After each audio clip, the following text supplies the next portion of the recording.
semuanya. Kenalin, aku Gladys T. Evelyn, aku mahasiswa Fakultas Psikologi Universitas 17 Agustus 1945 Samarinda. Nah, pernah nggak sih kalian bilang ke diri sendiri, habis ini belajar 5 menit kemudian kalian malah rebahan sambil scroll TikTok berjam-jam? Kalau iya, tenang, mungkin masalahnya bukan karena kalian ini malas, tapi karena kalian belum tahu salah satu trik psikologi yang namanya Premack Principle. Jadi, Premack Principle adalah salah satu teknik modifikasi perilaku yang dikembangkan oleh salah seorang psikolog yang bernama David Premack. Konsepnya itu sederhana banget. Jadi, kalian menggunakan aktivitas yang kalian sukai sebagai hadiah untuk aktivitas yang kurang kalian sukai. Maksudnya tuh gimana? Sini, aku jelasin. Jadi, kalian itu bukan bilang ke diri sendiri, kalau rajin nanti dapat hadiah.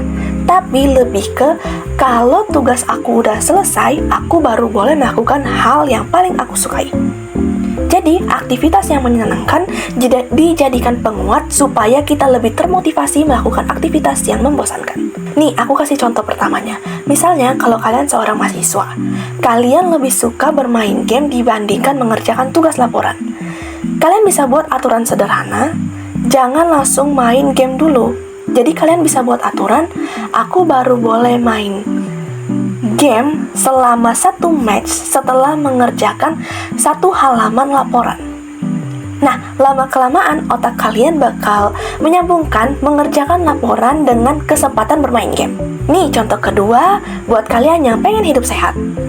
Kalau kalian suka nonton drama misalnya, contoh drama Cina ya, kalian bisa buat aturan misalnya, setelah aku jalan kaki selama 20 menit, aku baru boleh lanjut nonton drama Cina episode berikutnya. Jadi, nonton film favorit kita, nonton drama yang kita sukai bukan lagi sebagai pengganggu, tetapi justru menjadi motivasi kita untuk bergerak. Dan contoh ketiga, teknik ini bisa dipakai ketika kalian punya anak atau saudara misalnya yang lebih tertarik untuk bermain game daripada belajar. Daripada anak ini terus dimarahi, mending kalian bilang, setelah mengerjakan PR selama 10 menit, anak ini baru boleh memainkan apa yang dia pengen. Contoh, anak ini pengen main sepeda. Setelah 10 menit, anak ini baru boleh main sepeda setelah mengerjakan tugasnya selama 10 menit. Gitu. Nah, kenapa teknik ini bisa efektif? Karena kita memanfaatkan sesuatu yang memang sudah kita sukai, jadi motivasinya itu muncul secara alami. Teknik ini bisa meningkatkan kedisiplinan kita, membuat atau membangun kebiasaan baru, terus mengurangi kebiasaan yang menunda pekerjaan, bahkan membuat target terasa lebih ringan. Nah, kelebihannya, yang pertama, teknik ini itu mudah diterapkan dan gak perlu alat khusus.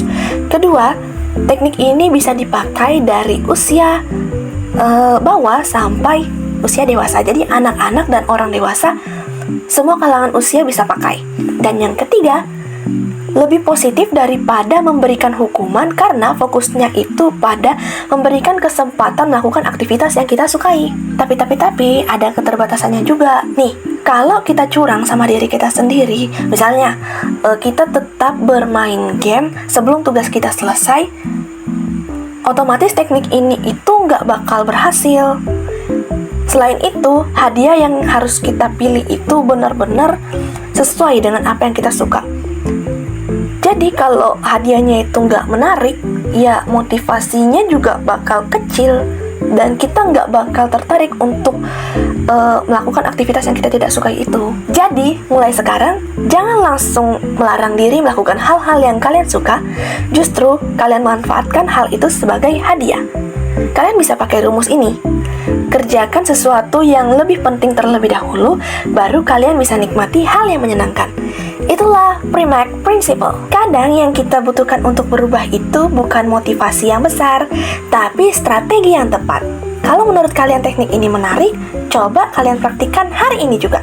Siapa tahu tugas yang selama ini menumpuk dan kalian selama ini tunda bisa selesai hari ini juga. Itu saja dari aku hari ini. Aku Gladys T. Evelyn, dan sampai jumpa di video selanjutnya. Bye-bye!